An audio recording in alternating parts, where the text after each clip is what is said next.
The multiverse has seen a lot of talk recently in pop culture, whether it's the joining of the Spider People along with Spider-Pig, or Doctor Strange making a man give himself a concussion. We've seen plenty of interpretations on what a multiverse would look like. One of my favorite representations of the multiverse to come out recently has been Everything Everywhere All at Once. Everything Everywhere All at Once has all the makings of a great film: compelling character arcs, great fight scenes, appropriately placed comedy, and a takeaway for both those philosophically minded and those looking just to enjoy a solid movie. If you enjoy watching movies as a way to relax and wind down, Everything Everywhere All at Once is able to give you a viewing experience that lets you understand the movie without having to dig too deep behind what you're seeing on the screen. However, this movie also provides us with great philosophical commentary on worthwhile living, connecting with others, and going just beyond the self.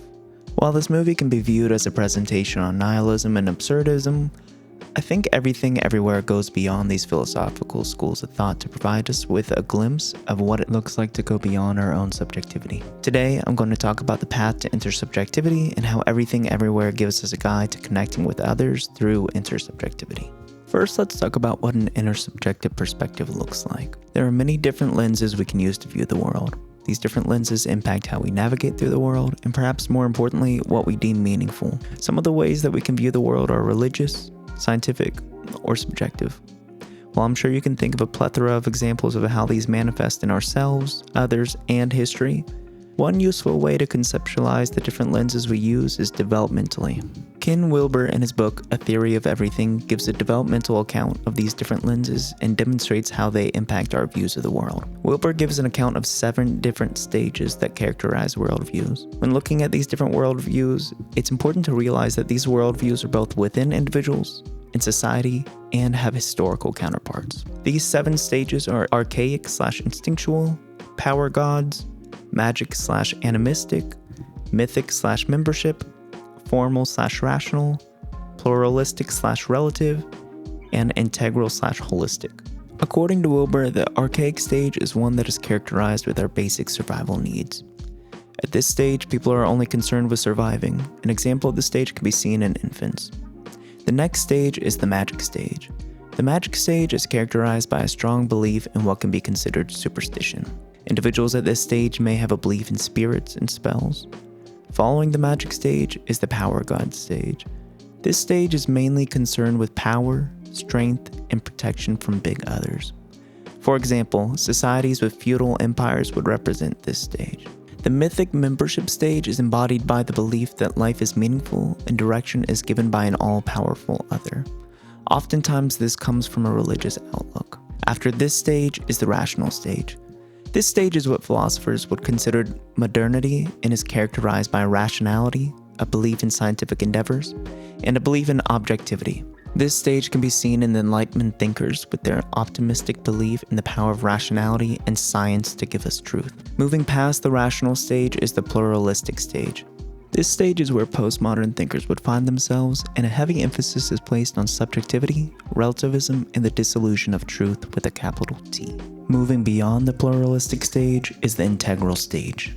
This stage is difficult to show concretely, as Wilbur claims most of the population aren't at this stage. However, for our purposes, it's a stage where we start to gain a holistic view of the world, merge the previous stages together, and rid ourselves of a fragmented view of the world. This stage can also be seen as transpersonal, as we are breaking out of the intensely subjective lens of the pluralistic stage. Wilbur stresses the fact that these developmental stages should develop in such a way that they act as building blocks for each other. For example, if an individual has a worldview that is primarily rational, the archaic, magic, and mythic stages aren't tossed out the door, but they also influence and help constitute the rational stage. Wilbur describes this ideal development of each stage as a growth hierarchy or a nested hierarchy. An example that Wilbur cites in his book is the development of a molecule. Let's look at the molecule H2O. H2O consists of 2 hydrogen atoms and 1 oxygen atom. These atoms consist of protons, neutrons, and electrons. Without any of these, H2O wouldn't be able to form. In this same way, Wilbur argues that when we're at a transpersonal level, all of the previous developmental stages are integrated within this stage. However, it's important to keep in mind that growth hierarchies are an ideal and not a law. It is possible to be at the pluralistic stage and completely disavow previous stages. Not only is it possible, but often this is the case. Now that we understand a bit about integral theory, let's look at the Wang family in the beginning of the film. Prior to Evelyn's encounter with Alpha Wayman in the elevator, Evelyn was primarily at the rational developmental stage. This stage is one where objectivity rules and reality has a solid empirical foundation. Evelyn is worried about taxes, and rightfully so. As far as she knows, this reality and timeline that she's in is the only one. There is no alternate timeline that she can hop to, so what she's experiencing is the only truth that she knows. This world is objective, and the things that happen in this world matter, such as filing taxes, running a successful business, and making sure your father isn't upset with your progressive daughter. We can contrast this with her daughter's reality-jumping persona, Jobu Tupaki. Jobu has been able to successfully navigate through the various realities of the multiverse, and for that her psyche has been fragmented. Jobu has no solid home base for reality, and thus she sees how truly subjective life is. This is the pluralistic stage and is characterized by its belief in relativism and subjectivity. The world has lost its truth and objectivity. This is exemplified by Joy and Evelyn's conversations as rocks. Joy describes how humans knew that the Earth was the center of the universe, only to discover that this wasn't the case. Now that they're able to jump between realities, that's only quote-unquote true in one of who knows how many different universes. Well, if there is no objectivity or truth, what should we do? Should Evelyn complete her taxes? Should Joy tell her grandpa that she isn't in a heterosexual relationship? Why would they when they are fragmented between that reality and one where they're rocks or people have hot dogs for fingers? When Evelyn is able to jump from reality to reality, she makes the transition from an objective worldview to a subjective worldview. We see that the film depicts this new pluralistic stage as one that's centered around nihilism. This is understandable. Why does anything matter if there is no clear and distinct truth or path we should follow? All of the realities they are able to visit are equally viable, and there's no reason to prefer one over the other. This intensely subjective view leads to a nihilistic tendency, and Jobu is entrenched in this worldview. Where do we go from here? Evelyn and Jobu have transcended the rational stage and are in the heart of the pluralistic stage. According to Jobu, the only place to go from here is into the nothingness of the everything bagel. Jobu isn't able to tolerate the subjectivity of the pluralistic stage, and we see that she is so close to breaking out of the stage but isn't able to. She tells Evelyn that she hopes to escape this subjectivity through death via the everything bagel.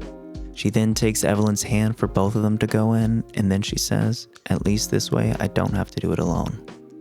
Her intense subjectivity has developed into nihilism, and she only wants someone to be with so that she can maybe get out of her subjectivity. While Jobu thinks death is the solution, Evelyn realizes that there's another way. Evelyn is able to transcend her subjectivity into a transpersonal intersubjective space. The catalyst for this is Wayman. Wayman pleads for the fighting to stop, and he doesn't see people as good or bad. They're confused, and so is he. What Wayman represents and helps develop in Evelyn is a reduction in narcissism. Wilbur claims that the pluralistic stage is a super magnet for narcissism. This is due to the emphasis on the subjectivity of the world, which loses its objective truth that has been collectively agreed upon. Life is a matter of perspective, and when you view things solely from your own perspective, you get dangerously close to a narcissistic outlook. We see this with Jobu. She doesn't value anyone's life, including hers. She willingly kills others because why would their life matter? There are an unknown amount of universes and an unknown amount of yous that exist. Evelyn transcends this narcissism through Wayman and is propelled into the integral stage. This integral stage consists of a transpersonal lens, which is transcended but included the previous stages.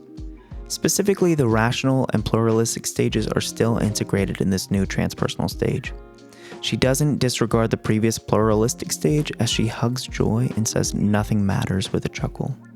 Nor does she disregard the rational stage as she's able to bring her new perspective back into the mundane world of objectivity as she completes her taxes with her family at the end of the movie.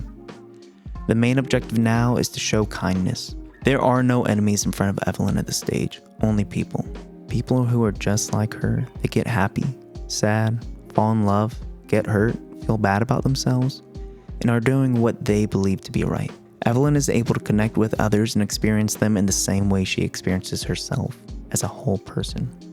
This is how she transcends the subjective to elevate herself to intersubjectivity, which is the integral stage. Everything Everywhere All at Once was definitely one of my favorite movies of 2022. I think the message in the film is extremely pertinent to today's day and age. When things like social media have caused us to develop towards narcissism, films like Everything Everywhere All at Once remind us that truly connecting with others and developing an intersubjective lens is a worthwhile endeavor.